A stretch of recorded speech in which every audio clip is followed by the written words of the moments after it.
the last few days since we spoke, there have been a few important political developments.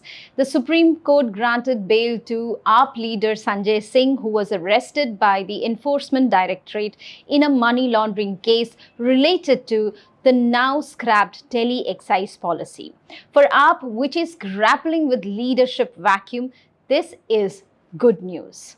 Meanwhile, Congress has fielded its Andhra Pradesh state president, Y.S. Sharmila Reddy, daughter of Congress stalwart Y.S. Rajashekhar Reddy and sister of Chief Minister Jagan Mohan Reddy from Kadapa Lok Sabha constituency, which has been a Reddy family bastion since 1989. She will face her cousin Y.S. Avinash Reddy. It is expected to be a cracker of a contest, and we will take a closer look at it later. The last time we spoke, I told you about my visit to the India Bloc rally on Sunday in Delhi. At the rally, Rahul Gandhi claimed that if the BJP returns to power through match fixing and changes the constitution, the country would be set ablaze. Prime Minister Narendra Modi has now hit back.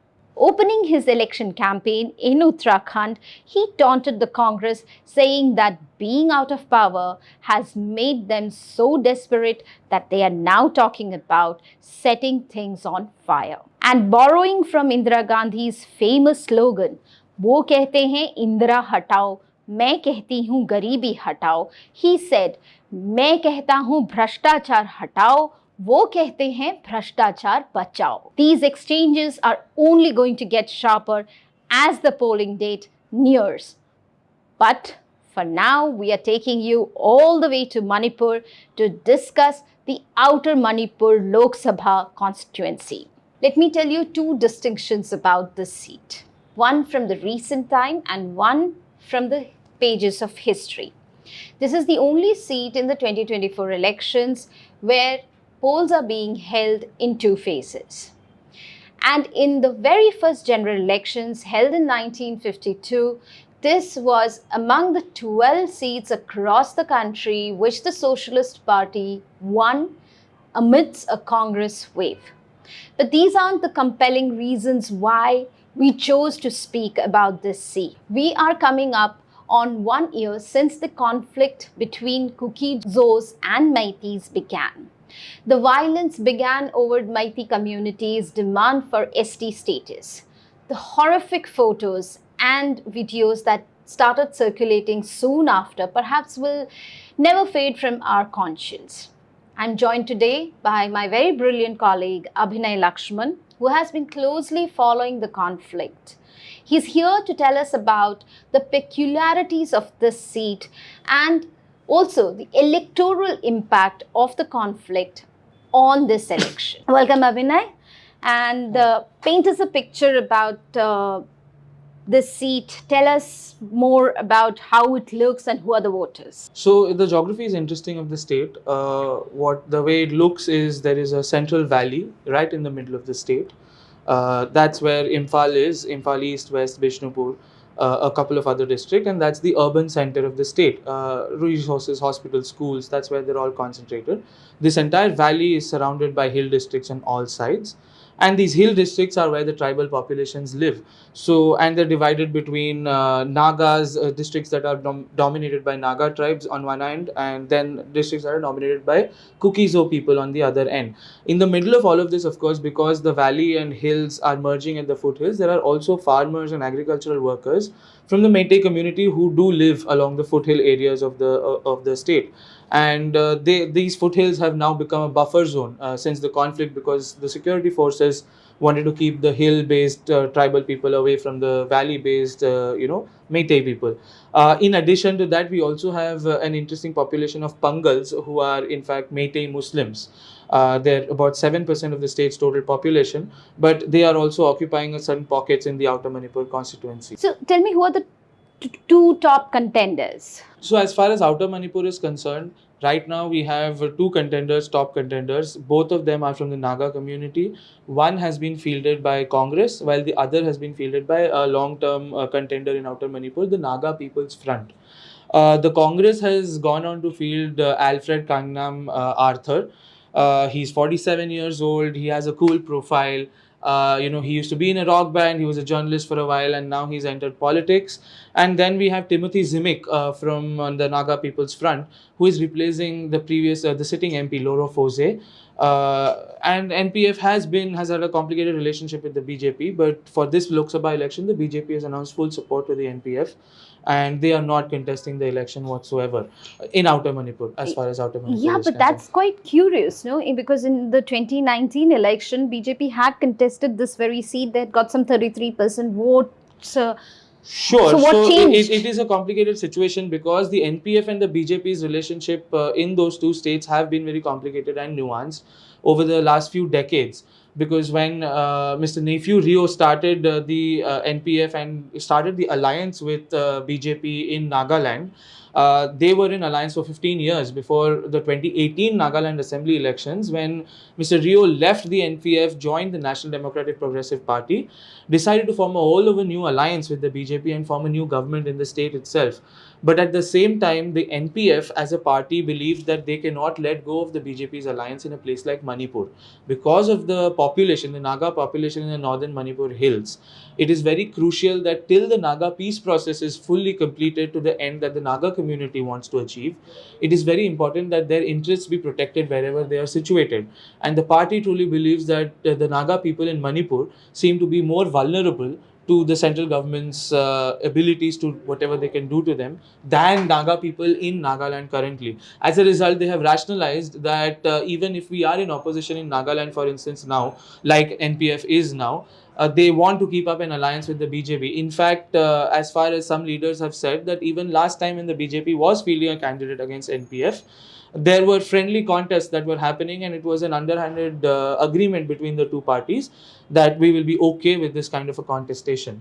Now people are speculating that because BJP won so many Kuki-Zo areas in the 2022 assembly elections, and now the conflict has changed the situation. Now the NPF feels like BJP is not confident enough to even field their own candidate in an Outer Manipur seat that is reserved for scheduled tribes. And so now they have chosen to publicly support the NPF pre-poll, which is also, as far as Manipur is concerned, it's a new thing for the NPF and BJP to announce their alliance pre-poll so publicly and choosing not to have a contestation at all. Very, very intriguing. But, one question which is so obvious and something that I'm itching to ask: how exactly is the Kuki-Zo and Meitei conflict going to impact this election? See, what are the Kukis thinking? See, there are multiple thoughts. See, as far as Kuki-Zo people are concerned, they are finding themselves caught between a rock and a hard place. They are having to choose between the devil and the deep sea. On the one hand, they want to show their protest and their discontent with the BJP. The fact that the state unit of the party and party being helmed by someone like Chief Minister N. Biren Singh had engineered, as far as they are arguing, this particular conflict, this genocide against their community.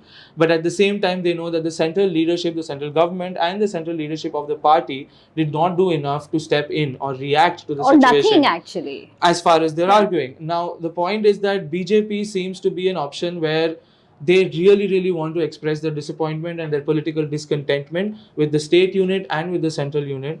But they're also very aware that ever since the conflict, whatever the Kuki-Zo people as a community are demanding, the only people who can deliver that is the central government. And there is also a palpable tension that no matter what happens in the election, the government will be the BJP's. And the general sentiment is split between two among Kuki-Zo people. One, should we show our protest by either boycotting the elections or by voting nota? What consequence that will possibly have if we do that, if we show our protest in that way? The other is, should we take these elections as a do or die, or should we think of these elections as a way to see what we can achieve after it? So that is the section of people who are encouraging people to go out and vote just to have a representative, just so that the community appears to be participating in the process, so that they don't end up alienating whoever is in power at the central level. The second part, I would argue, is with the Meiteis. Now, even though as far a feature of the ethnic conflict in Manipur so far has been that armed forces of the state government have shown inclination to support Meitei groups in the conflict wherever it was raging. There is this large understanding that Meiteis are probably okay with the BJP, but that is also, I think, a misnomer to a certain extent, because at the end of the day, there have been a lot of instances where local Meiteis in the valley have been very upset with the way that even the state government and the central government have dealt with the conflict, because the Meitei community believes that they have not been hard enough on the Kuki-Zo people. So they feel like they need to be more hard line as far as dealing with the particular situation is concerned. So there is some discontent, because at one point, I think Arambai Tengol, these underground outfits that were operating in the conflict, they tried to kidnap. There was a lot of abductions. One police person was kidnapped. So there was a protest against the government by the police, which was being used by the government for so long in the conflict, right? And then there was also a point where Mira Pai, civilian Meitei outfits, had tried to storm Mr. Biren Singh's ancestral home in Imphal. So these disturbances are still there, and there is still discontentment among the Meitei pockets as well. But given the situation, I think it's very clear that even the Meitei people in the Outer Manipur area would be supporting an NPF candidate at this point, because the BJP has already thrown their weight behind them. And as far as Inner Manipur is concerned, they already have candidates like Bimol Akoijam, which Congress has fielded, who has taken public positions taking Meitei community's side as far as ST status is concerned, as far as the conflict is concerned. Did he call them illegal immigrants or some So such I was thing? getting to that. So now that this situation has emerged, as far as Outer Manipur and Kuki-Zo people are concerned, let's come to the parties, right? Now BJP is a complicated situation, because they want to show protest, but they also don't want to antagonize It's like them. a halfway house for Absolutely. them. And then we have the NPF. They know that the BJP is supporting them. There is a large section of a Kuki tribe which vote on ethnic lines. So it is very possible that these Kuki tribes, particular tribes within the larger tribal group, will not be okay voting for a candidate being fielded by a Naga only party, right? Which is Naga People's Front. In opposition to that, there is the Congress. But then the Kuki-Zo people cannot vote for Congress in Outer Manipur, because there is an internal conflict.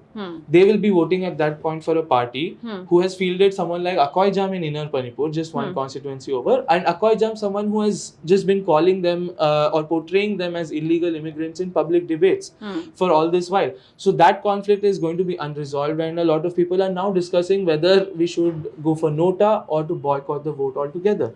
There are some women's groups who are saying that maybe we'll just boycott it. That's the real way to show protest, because nota is still participating in the process.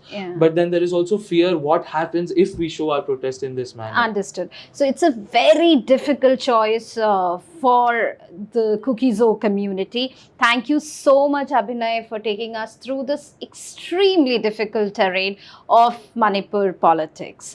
We shall see you in the next episode with another constituency. Thank you for tuning in to The Hindu.